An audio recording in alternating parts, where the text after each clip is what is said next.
Praise lot. ఇక్కడ ఈ వీడియోలో ఒక విద్యార్థి చేతిలో కూడా రాయి లేదు, తుపాకీ లేదు, ఎలాంటి మారణ ఆయుధాలు లేవు. వారి చేతిలో ఉన్నదల్లా ఒక ఫ్లేమ్ కార్డు మాత్రమే.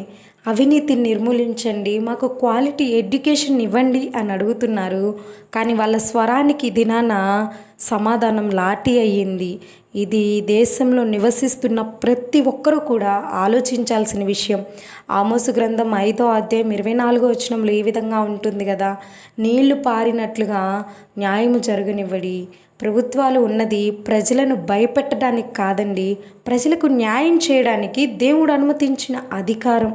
అట్టి అధికారంలో ఉన్నవారు వారి యొక్క శక్తిని, వారి యొక్క బలాన్ని బలహీనుల మీద చూపిస్తున్నారు. అధికారంలో ఉన్న ప్రతి ఒక్కరూ కూడా గుర్తుంచుకోవాల్సింది ఏంటో తెలుసా? పదవులు శాశ్వతం కాదు, కానీ మీరు చేసే ప్రతి తీర్పు, మీరు చేసే ప్రతి అన్యాయం, మీరు వల్ల కాచిన ప్రతి కన్నీటి బొట్టు దేవుని ఎదుట మీరు లెక్కలోకి వస్తాయి. లెక్క చెప్పాలి. మనుషులు ఏం విత్తుతారో దాన్నే కోస్తారు. కనుక మన దేశం కోసం ప్రార్థించండి. ఆమె